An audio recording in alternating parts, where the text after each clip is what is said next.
Who is Vicki Parker is what we're talking about today, the eCentral Business Show. I'm John Nayler. I'm joined by, incredibly, Vicki Parker. Hello. Hi, John. Right. Cool. Now, Vicki, thanks for coming on the show. Now, why do you do what you do? Where do you come from in terms of, you know, the choice in the business you do right now? Well, I tell you what, I kind of stumbled into it, and as I did my first career.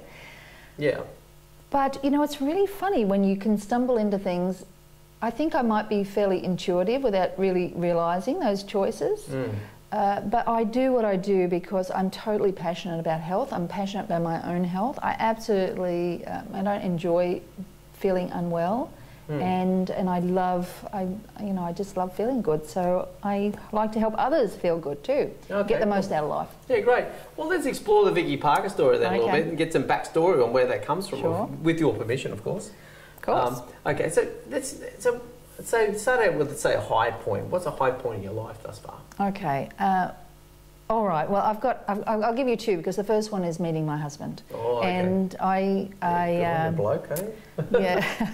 And he's a high point because I met him in my 30s, and you feel like you're not going to meet anyone, you know, after you've been through a few relationships, and to fall in love, you know, in your mid to, it was a wonderful thing, and he just brings so much to my life. So that's a high point.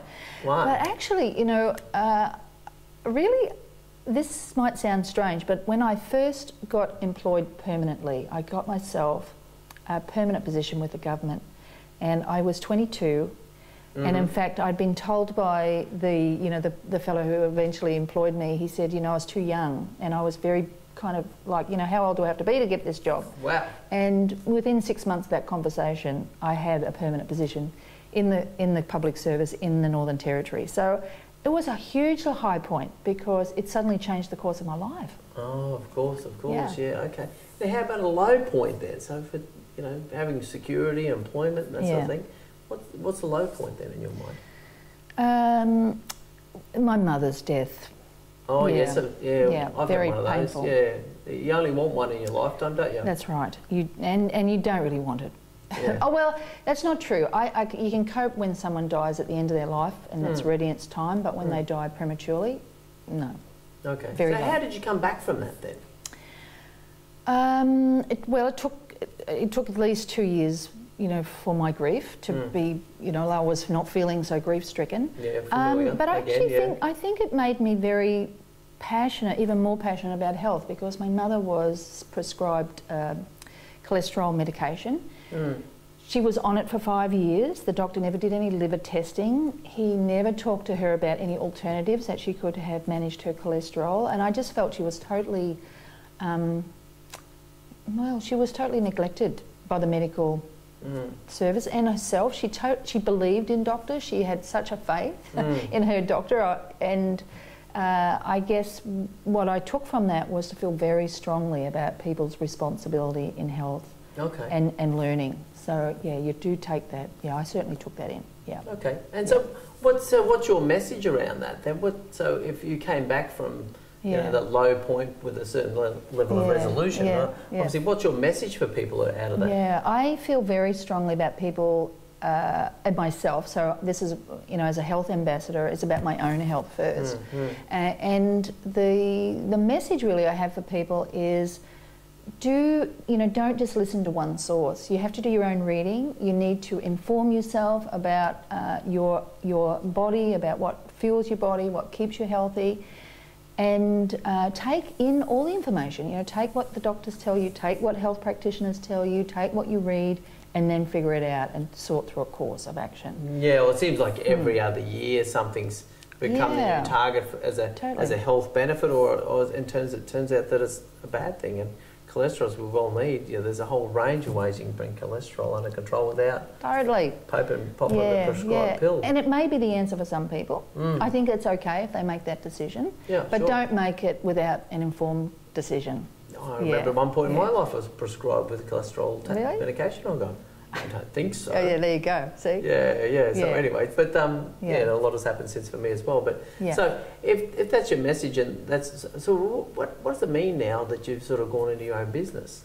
I mean, is that what's driven that decision?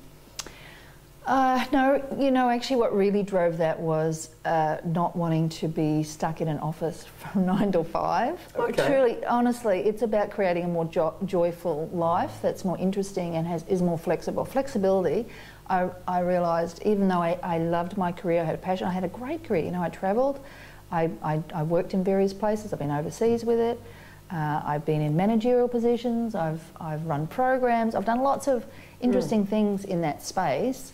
But at the end of the day, the time was not mine.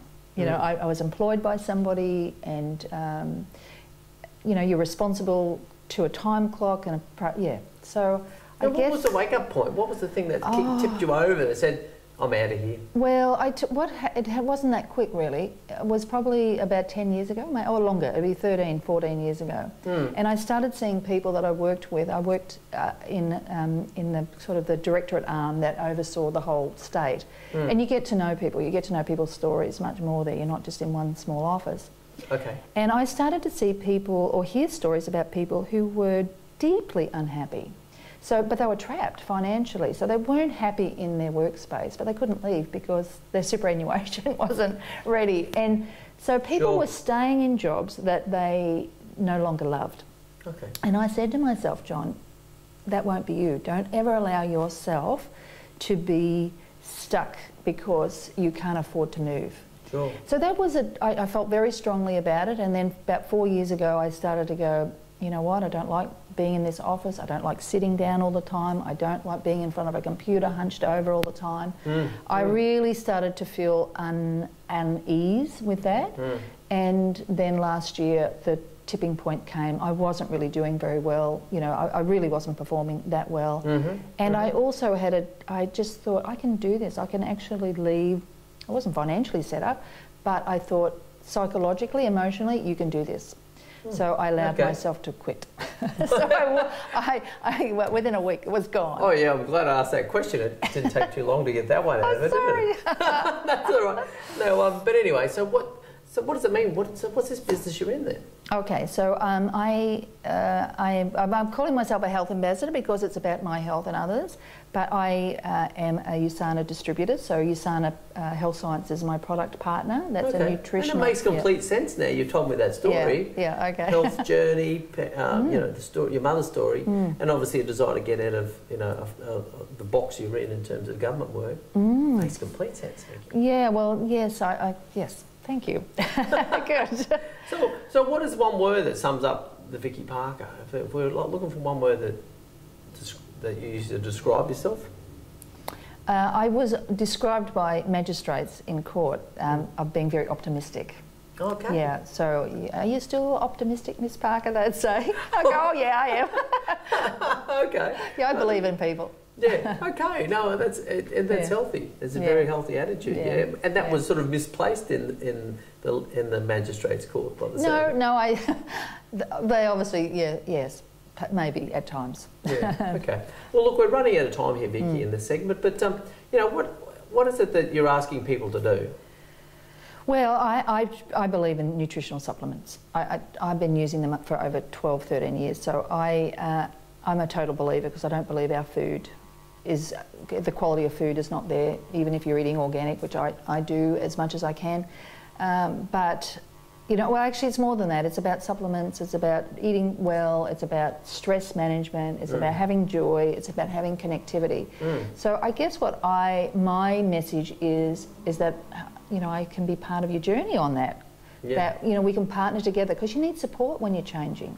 When you're changing your life, and particularly your diet and your lifestyle, it's not so easy. It can take a long time. So if you work with someone else who's been doing it, it can speed up the process and be more fun. Yeah, sure. And USANA provides not just a healthy means of doing it, but it also provides a business opportunity. Yeah, it means that you can get your products paid for if you do it with a business, and you're in a community of health and learning. It's amazing. It's actually an amazing community. So, I've seen the energy in that crew. Now, quickly, what's your phone number, Vicki?